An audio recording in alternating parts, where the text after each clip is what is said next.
ನಮಸ್ಕಾರ ವೀಕ್ಷಕರೇ, ನಾನು ನಿಮ್ಮ ಮಂಜುನಾಥ್ ಅಡ್ವೊಕೇಟ್ ಮಾತಾಡ್ತಾ ಇರೋದು. ಇವತ್ತು ಎಲ್ಲರೂ ಕೂಡ ಈ ವಾಟ್ಸ್ಯಾಪ್ ಅನ್ನೋದನ್ನು ಯೂಸ್ ಮಾಡ್ತಾನೆ ಇರ್ತಾರೆ. ಈ ವಾಟ್ಸಾಪಿನಲ್ಲಿ ಚಾಟ್ಗಳನ್ನು ಮಾಡಿರ್ತಾರೆ, ಅಂದರೆ ಸಂದೇಶಗಳನ್ನು ರವಾನೆ ಮಾಡಿರ್ತಾರೆ. ಇದು ಅವರವರ ವೈಯಕ್ತಿಕವಾದಂತಹ ವಿಚಾರ ಆಗಿರುತ್ತದೆ. ಇಂತಹ ವಿವರಗಳನ್ನು ಏನಾದರೂ ಸಾರ್ವಜನಿಕ ವಲಯಗಳಲ್ಲಿ, ಸೋಷಿಯಲ್ ಮೀಡಿಯಾಗಳಲ್ಲಿ ಸಾರ್ವಜನಿಕವಾಗಿ ಪಬ್ಲಿಕ್ಕಾಗಿ ಅದನ್ನು ಬಹಿರಂಗಗೊಳಿಸಿದರೆ ಅಥವಾ ಆ ಆಡಿಯೋಗಳು ಮಾತಾಡಿರೋದನ್ನ ಏನಾದರೂ ಬಹಿರಂಗಗೊಳಿಸಿದರೆ ಅಂತಹ ಸಂದರ್ಭಗಳಲ್ಲಿ ನೀವು ಏನು ಮಾಡಬಹುದು? ಅಂತಹವರ ವಿರುದ್ಧ ಕ್ರಮ ತೆಗೆದುಕೊಳ್ಳಬಹುದಾ?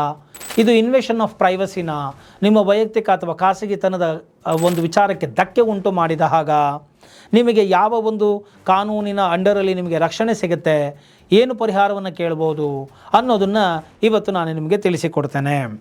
ಸೊ ಆ ರೀತಿ ಏನಾದ್ರು ಮಾಡಿದರೆ ಅದು ಅಪರಾಧ ಖಂಡಿತವಾಗಿಯೂ ಹಾಗೇ ಆಗುತ್ತೆ. ಇದು ಪ್ರೈವಸಿಯ ಉಲ್ಲಂಘನೆ ಆಗುತ್ತೆ. ಇದು IT ಆ್ಯಕ್ಟ್ ಸೆಕ್ಷನ್ 66E ಅಂಡರಲ್ಲಿ ಕಾನ್ಫಿಡೆನ್ಷಿಯಲ್ ಇನ್ಫಾರ್ಮೇಷನ್ ಅನ್ನೋ ಅನುಮತಿ ಇಲ್ಲದೆ, ಕಾನ್ಫಿಡೆನ್ಷಿಯಲ್ ಅಂದರೆ ಏನು? ರಹಸ್ಯವಾಗಿ ಗೌಪ್ಯವಾಗಿ ಮಾತನಾಡಿದಂತಹ ವೈಯಕ್ತಿಕ ವಿಚಾರಗಳ ಖಾಸಗಿಯ ಮಾಹಿತಿಯನ್ನು ಸೋರಿಕೆ ಮಾಡಿಬಿಡುವಂಥದ್ದು. ಇನ್ಫಾರ್ಮೇಷನನ್ನು ಅನುಮತಿ ಇಲ್ಲದೆ ಶೇರ್ ಮಾಡಿದರೆ ಶಿಕ್ಷೆ ವಿಧಿಸಬಹುದಾಗಿದೆ ಅನ್ನೋದನ್ನು ನೀವು ಇಲ್ಲಿ ತಿಳ್ಕೊಳ್ಳಿ.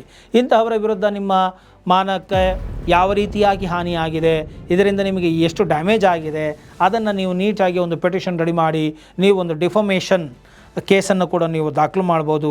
BNS ಸೆಕ್ಷನ್ 356 ಅಂಡರಲ್ಲಿ ನೀವು ಮಾನಹಾನಿ ಪ್ರಕರಣವನ್ನು ದಾಖಲು ಮಾಡಿ ನೀವು ಪರಿಹಾರವನ್ನು ಕೂಡ ಕೇಳಬಹುದಾಗಿದೆ. ಇಂತಹ ಒಂದು ಕ್ರಮಗಳನ್ನು ತೆಗೆದುಕೊಳ್ಳುವ ಮುನ್ನ ನುರಿತ ವಕೀಲರ ಒಂದು ಸಲಹೆಗಳನ್ನು, ಮಾರ್ಗದರ್ಶನವನ್ನು ಪಡೆದು ದೂರನ್ನು ಯಾವ ರೀತಿ ಇನ್ನು ನೀವು ಬರೀಬೇಕು, ಯಾವ ಮುಖ್ಯ ಅಂಶಗಳನ್ನು ಹಾಕಬೇಕು ಅನ್ನೋದನ್ನೆಲ್ಲ ತಿಳ್ಕೊಂಡು ನೀವು ಹತ್ತಿರದ ಸೈಬರ್ ಕ್ರೈಮ್ ಪೊಲೀಸ್ ಠಾಣೆಗಳಿಗೆ ಅಥವಾ ಸ್ಥಳೀಯ ಪೊಲೀಸ್ ಠಾಣೆಗಳಿಗೂ ಕೂಡ ನೀವು ಹೋಗಿ ದೂರನ್ನು ನೀಡಬಹುದಾಗಿದೆ.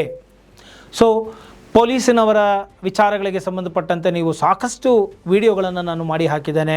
ನನ್ನ ಯೂಟ್ಯೂಬಿನಲ್ಲಿ ನೀವು ಪ್ಲೇ ಲಿಸ್ಟ್ಗೆ ಹೋಗಿ ಪೊಲೀಸ್ ರಿಲೇಟೆಡ್ ವಿಡಿಯೋಸ್ ಅಂತ ಹಾಕಿದ್ರೆ ಅಲ್ಲಿ ಸಾಕಷ್ಟು ವಿಡಿಯೋಗಳು ಬರುತ್ತೆ, ನೀವು ಮಾಹಿತಿಗಳನ್ನು ಪಡೆದುಕೊಳ್ಳಬಹುದಾಗಿದೆ ಅಂತ ಹೇಳ್ತಾ ಇವತ್ತಿನ ಈ ಒಂದು ವಿಡಿಯೋ ನಿಮಗೆ ಇಷ್ಟ ಆಗಿದೆ ಆದಲ್ಲಿ ಮರೆಯದ ಹಾಗೆ ಲೈಕ್ ಕೊಡಿ, ಇತರರಿಗೂ ಕೂಡ ಶೇರ್ ಮಾಡಿ, ಮರೆಯದೆ ಕಾಮೆಂಟ್ ಮಾಡಿ ಅಂತ ಹೇಳ್ತಾ ಈ ವಿಡಿಯೋವನ್ನು ಮುಗಿಸ್ತಾ ಇದ್ದೀನಿ. ಜೈ ಹಿಂದ್, ಜೈ ಕರ್ನಾಟಕ ಮಾತೆ.